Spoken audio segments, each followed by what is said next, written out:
jungle. मिरजेच्या एका पर्यटन केंद्रावर नियमभंगांचे आरोप, तात्काळ कारवाईची मागणी. मिरज तालुक्यातील एका पर्यटन केंद्राविरोधात विविध शासकीय नियमांचे उल्लंघन होत असल्याचा गंभीर आरोप करण्यात आला असून या प्रकरणी तातडीने कारवाई करण्याची मागणी करण्यात आली आहे. भारतीय जनता पक्षाचे पश्चिम महाराष्ट्र उपसंपदा प्रमुख असलम अत्तार यांनी मिरज तहसीलदार यांच्याकडे याबाबत निवेदन सादर केले आहे. निवेदनात म्हटले आहे की संबंधित पर्यटन केंद्राच्या नावाखाली जमिनीचा बिगर शेती यांनी वापर करताना नियमांचे उल्लंघन करण्यात आले असून अनधिकृत बांधकामे उभारण्यात आली आहेत. त्यामुळे महसूल विभागाने तात्काळ स्थळ पाहणी करून पंचनामा करावा अशी मागणी त्यांनी केली आहे. तसेच अन्न व औषध प्रशासन FDA विभागाकडे करण्यात आलेल्या तक्रारीत पर्यटकांना दिल्या जाणाऱ्या अन्नांच्या दर्जाबाबत प्रश्नचिन्ह उपस्थित करण्यात आले आहे.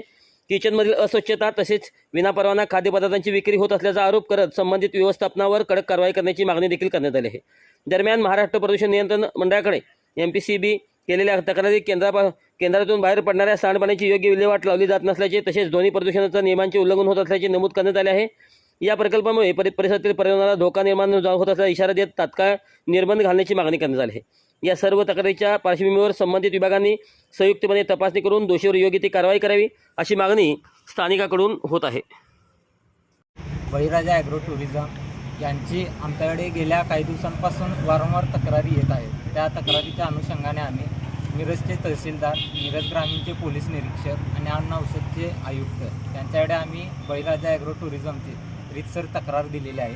त्या तक्रारीच्या अनुषंगाने आम्ही आज तेथे पाहणी केलं असता पाहणीमध्ये आम्हाला स्विमिंग टँक, त्यानंतर जे खाण्याचे पदार्थ आहेत तेथील ध्वनी प्रदूषण यामध्ये अत्यंत चुकीचे प्रकार आणि पूर्ण नियमांची पायमल्ली होत असल्याचे दिसून आलेले आहे. त्या अनुषंगाने आम्ही मिरज ग्रामीणचे पोलीस निरीक्षक यांच्याकडे ध्वनी प्रदूषणाबाबत तक्रारसुद्धा दिलेली आहे.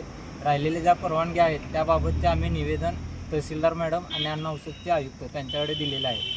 जर अन्न औषधचे अधिकारी, तहसीलदार मॅडम आणि पोलीस निरीक्षकांनी त्या 8 दिवसामध्ये बळीराजा ॲग्रो टुरिझमवर जर कारवाई नाही केली तर त्याच्या निषेधार्थ आम्ही कलेक्टर साहेबांकडे दाद मागून उपोषणास बसण्याची आमची तयारी आहे.